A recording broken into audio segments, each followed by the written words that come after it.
Today we learn about how bugs churn energy to burn, eco-friendly concern take a natural turn.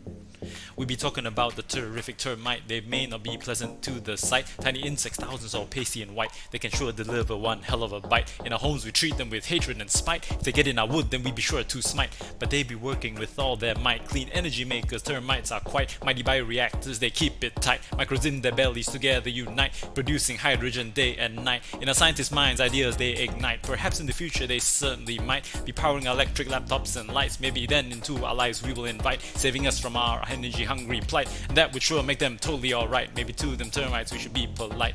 Just in case you don't have the time to listen to my long jingle and chime, I thought I'd put the lesson into a rhyme, help you digest it all like a quick enzyme. Yeah. Alright, how's it going? That was effort and a half. But yeah, it's a TLDR, too long didn't read. So yeah, if you want, you can just listen to the rap and be on your way. So yes, as you heard, today we are talking about termites. But before that, of course, before we talk about the bugs, let's move on to our usual lesson. Yes, come, let's hop along. Okay, so this one is one you've done before. See if you remember it. Let's read it. So circle and come on, you know this. NIDA. NIDA. Okay, what does that mean? Okay, it means in Korean, it's nothing. It was nothing. So if someone says 감사합니다, I'm sure you know what that means.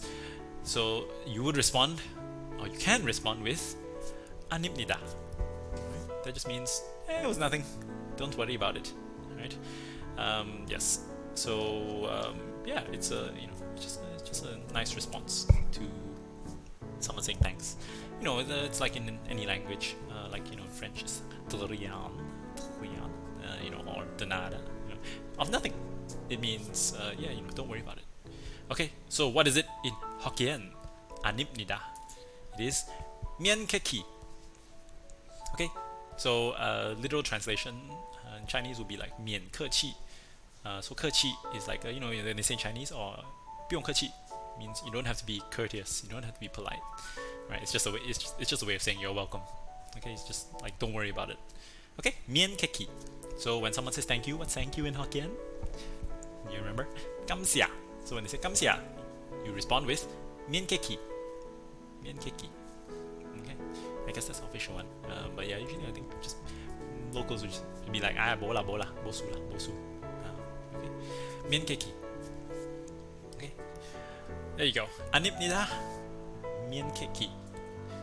Okay, now before we get to the juicy details, let's do a cat fact. Look at this guy. This guy's name is Simon. So, what is special about Simon? Simon was a cat that served on a ship and received one of the highest rewards.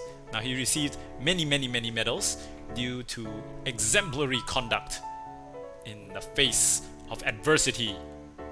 Yes, that's right. So he received the PDSA's Dickin medal.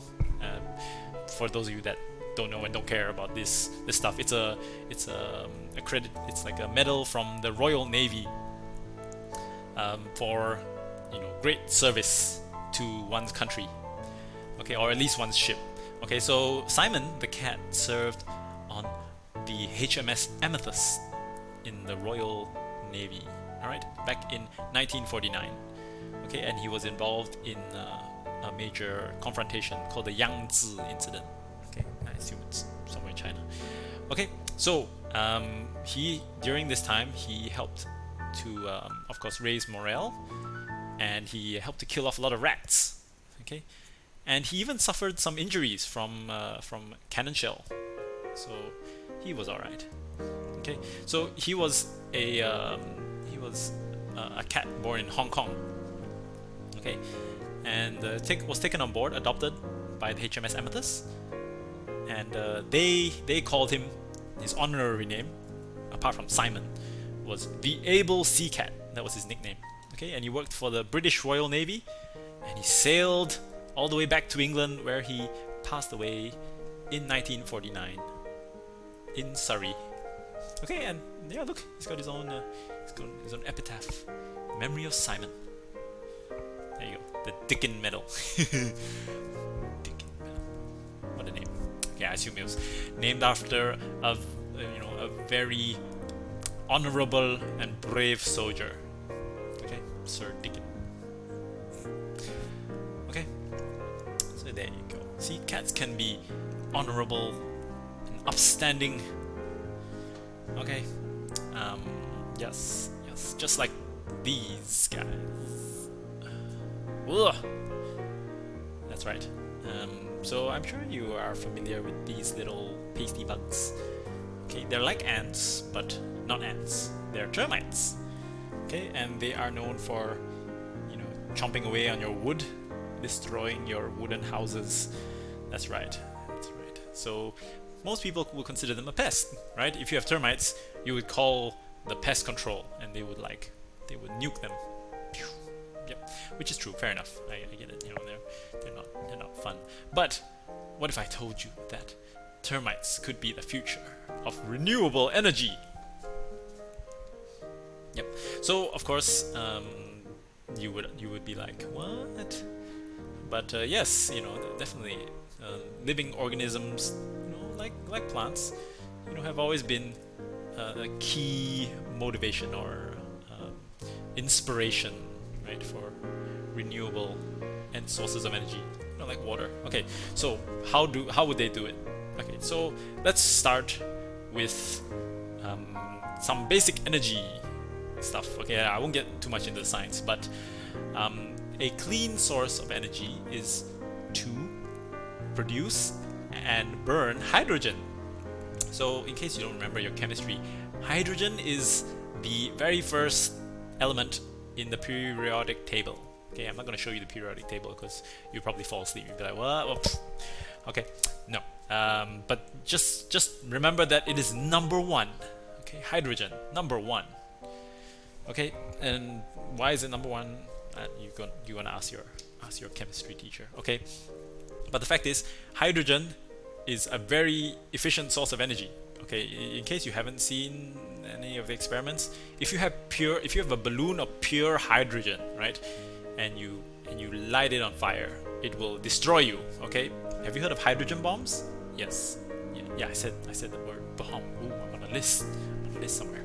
Okay, so for you FBI listening in, hydrogen is also a great source of energy, right? It's very volatile, yes, but it's also very eco-friendly. So why is it eco-friendly? Because you can get hydrogen from water. You remember what water is made of? H2O. It's got 2 hydrogen atoms in it. Okay. So yeah, so this is a very dumbed down diagram. Okay, so what it's showing is theoretically how you would produce clean hydrogen gas and how you would use it to power your cities, right? So you start with a source of water, so like a dam. Okay, so we already use our dams to produce energy with our hydroelectric turbines, right? So the water turns a turbine, and the turbine generates electricity, right, from kinetic energy. Okay, but another form is we can take the water and we can put it into this reactor to extract the hydrogen from the water. Okay, so this part is the fun part. I'll get to why. So anyway, then after that, once you have the hydrogen, you burn it, and you don't get like crappy smoke that you would from burning coal, right? So when you burn coal, it's very polluted, very noxious, what's the word?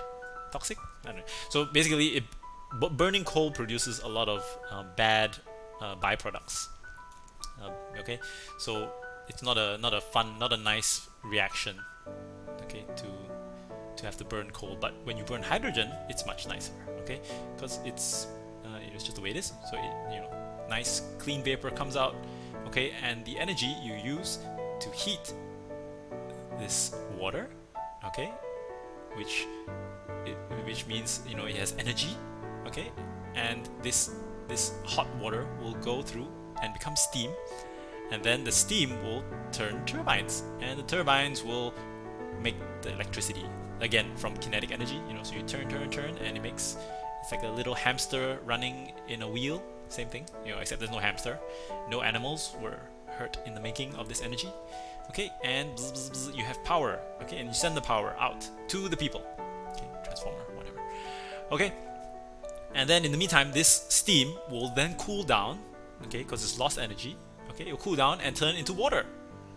Okay, and then you pump the water back in. So, in theory, very nice. See, so no coal, no black plumes of smoke. No toxic nuclear waste. No gas burning. You're gonna mine this stuff. None of this stuff, right? So okay. So the problem with this whole diagram is this part. Okay, so this reactor trying to get hydrogen out of H2O is not a simple process. Okay, so just to do that, you would need a lot of power. Okay, imagine you have like a Iron Man suit. You need to charge a lot of energy into that water to make it what it is, make it into hydrogen. Okay, so no, not a simple process, but scientists believe they have the answer. Okay, and that is with these guys. See? Okay, so anyway, I don't know if you guys have heard, but this company Brunton has been producing and selling little hydrogen cells. Okay, so apparently these are canisters with hydrogen. You stick it in, and it powers your mobile phone. Apparently, so I don't know how efficient these things are, but yeah, you're welcome to try. Yeah, so that's just to let you know that there are some daily applications of hydrogen fuel cell making hydrogen.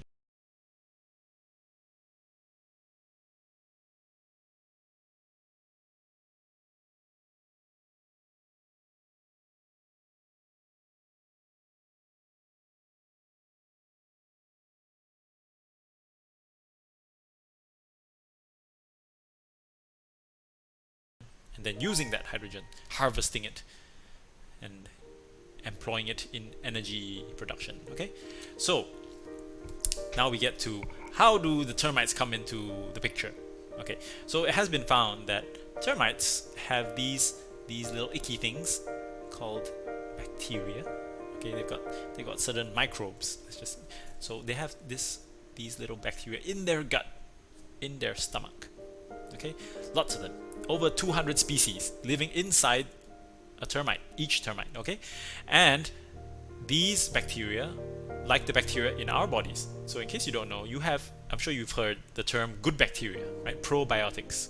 Okay, so the same with termites. They have these supposedly good bacteria living in them that helps them with their daily digestion of the wood that they eat. Okay, so let's look at it in a more slightly less gross picture, like this. Okay, big termite. Okay, so what do termites do? They eat wood, right? So each of them go chew chew chew chew chew. Okay, and then they'll eat those little wood particles. Okay, the wood chips. Okay, and they'll go in and they'll feed it to the bacteria. Okay, so all these bacteria living inside the termite will then digest the wood, and in the process they will release sugars and hydrogen.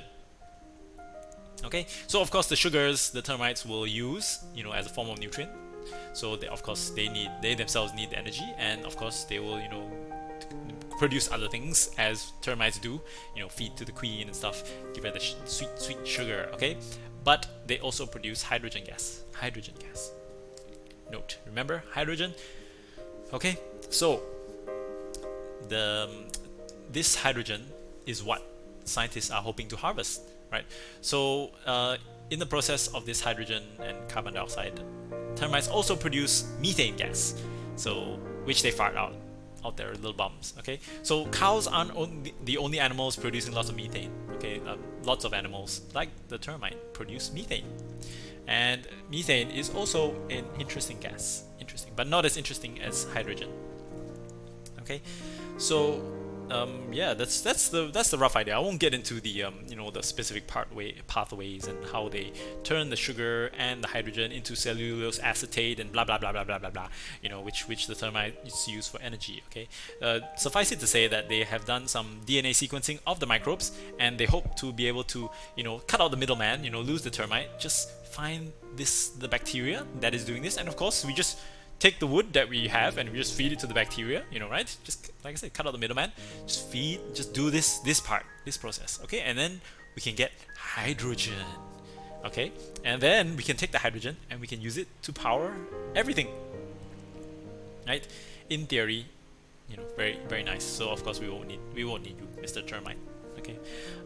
So yes, so genetic engineering, they're hoping, will give us lots of hydrogen. Yes, okay. And then, I mean, termites also have another interesting aspect to them. I won't go into too much detail about that, but so like I mentioned, they produce methane gas, right? So methane gas makes it, firstly, kind of smelly, and secondly, quite hot. Okay, so the termites need a way to control the temperatures in their big, termite mounds. I'm sure you've seen ant hills, right? That's pretty much what they are. So termites build big hills as well. So termites build their hives, their mounds, in a specific way that allows the heat to dissipate. So it's called the solar chimney effect, a stack effect, which has inspired us humans to build our buildings so that it naturally cools. Okay, here I'll show you. Okay, so this is a termite mound. Okay, and this is a building that was inspired by a termite mound.